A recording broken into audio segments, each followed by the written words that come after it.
அஸ்ஸலாமு அலைக்கும் வரஹ்மத்துல்லாஹி வபரகாத்துஹு. அல்ஹம்துலில்லாஹி ரபில் ஆலமீன். அல்லாஹும்ம ஸல்லி அலா சையதினா முஹம்மதின் வ அலா ஆலி முஹம்மதின் வ பாரிக் வஸல்லிம் அலைஹி.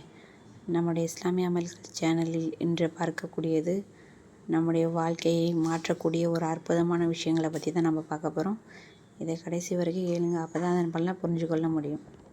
நம்முடைய வாழ்க்கையில் ஏற்படக்கூடிய எல்லா கஷ்டங்களுக்கும் நம்முடைய எல்லா தேவைகள் நிறைவேறவும் ஒரே தீர்வு தொழுகையை தான். அப்பேற்பட்ட தொழுகையை பற்றி அல்லாஹ் குர்ஆனில் சொல்லியிருக்கான். தொழுகையை கொண்டும் பொறுமையை கொண்டும் அல்லாஹ்விடம் உதவி தேடுங்கள். நிச்சயமாக தொழுகை பயபக்தி உள்ளவர்களை தவிர மற்றவர்களுக்கு பெரு சுமையாக இருக்கும் என்று. சுப்ஹானல்லாஹ். நமக்கு இதுலேன்னு என்ன புரியுதுன்னா, நம்முடைய எந்த ஒரு தேவையாக இருந்தாலும் சரி, நம்முடைய வாழ்க்கையில் கஷ்டங்களில் இருக்குனாலும் சரி, நம்ம அல்லாஹ்விடத்தில் தொழுகையின் மூலயமாக உதவி தேடணும்னு சொல்லிட்டு தெரிய வருகிறது.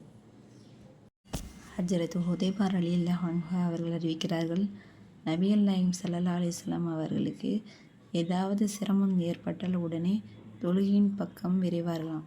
சுப்ஹானல்லாஹ். அவர்களின் உம்மத்தாகிய நாம் நம்முடைய கஷ்டங்கள் ஏற்படும் போது நாம் எந்த நிலையில் இருக்கிறோன்னு சொல்லிட்டு நான் சற்று சிந்திச்சு பார்க்கணும். ஏனைய நபிமார்கள் எல்லாம் துன்பங்கள் ஏற்பட்டாலோ ஏதாவது தேவைகள் நிறைவேறணும் என்றாலும் தொழுகையின் பக்கம் விரையக்கூடியவர்களாக இருந்தார்கள். ஹஜ்ரத் அப்துல்லாஹ் இப்னு சலாம் ரலியல்லாஹு அன்ஹு அவர்கள் அறிவிக்கிறார்கள், நபிகள் நாயகம் ஸல்லல்லாஹு அலைஹி வஸல்லம் அவர்கள் அவர்களுடைய குடும்பத்தினருக்கு வறுமை ஏற்பட்டால் அவர்களை தொழுமாறு கட்டளையிடுவார்களாம். பிறகு இந்த குர்ஆன் ஆயத்தை ஓதி காட்டுவாங்களாம். நபியே, உமது குடும்பத்தினரை தொழுமாறு ஏவீராக, நீரும் அதை கடைபிடித்து வருவீராக.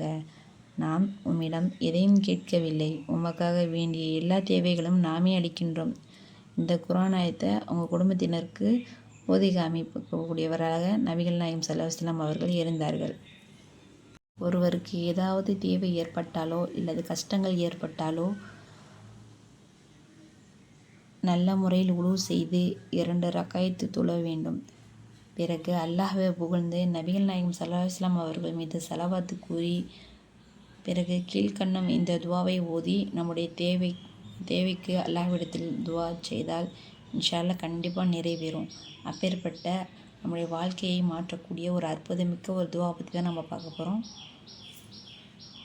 லா இலாஹா இல்லல்லாஹுல் ஹலீமுல் கரீம், சுப்ஹானல்லாஹி ரப்பில் அர்ஷில் அலீம், அல்ஹம்துலில்லாஹி ரப்பில் ஆலமீன், அஸ்அலுக முஜிபாதி ரஹ்மதிக வ அஸாயிம மக்ஃபிரதிக வல் கனிமத மின் குல்லி பிர்ரி வஸ்ஸலாமத மின் குல்லி இஸ்மின் லா ததா லி தன்பன் இல்லா கஃபர்தஹு வலா ஹம்மன் இல்லா ஃபரஜ்தஹு வலா ஹாஜத ஹியலக ரிலன் இல்லா கலைத்தஹா யா அர்ரஹ்மர் ராஹிமீன். இன்ஷா அல்லாஹ் இந்த துவாவை ஓதி நம்முடைய தேவைகள் நிறைவேறுவதற்காக இருந்தாலும் சரி, நம்முடைய வாழ்க்கையில் ஏற்படக்கூடிய கஷ்டங்களுக்காக இருந்தாலும் சரி, நம்முடைய துவாவை அல்லாஹ்விடத்தில் கேட்டு நம்முடைய அனைவரின் துவாவை அல்லாஹ் ஏற்றுக்கொண்டு நம்முடைய வாழ்க்கையை கஷ்டங்களில் இருந்தும் வறுமையில் இருந்தும் சிரமத்தில் இருந்தும் அல்லாஹ் லேசாக்கி வைப்பானாக. ஆமீன். அஸ்ஸலாமு அலைக்கும் வரஹ்மத்துல்லாஹி வபரகாத்துஹு. இது மாதிரியான சிறப்பான வீடியோக்கள் உங்களை அடைய வேண்டும் என்று நீங்கள் ஆசைப்படுகிறீர்கள் என்றால் நம்முடைய சேனலை லைக் பண்ணுங்கள், சப்ஸ்கிரைப் பண்ணுங்கள், ஷேர் பண்ணுங்கள், பக்கத்தில் உள்ள பெல் ஐக்கானை கிளிக் பண்ணுங்கள். அப்போ தான் நான் போடக்கூடிய எல்லா வீடியோக்களும் உங்களை அடையும். முக்கியமாக சப்போர்ட் பண்ணுங்கள்.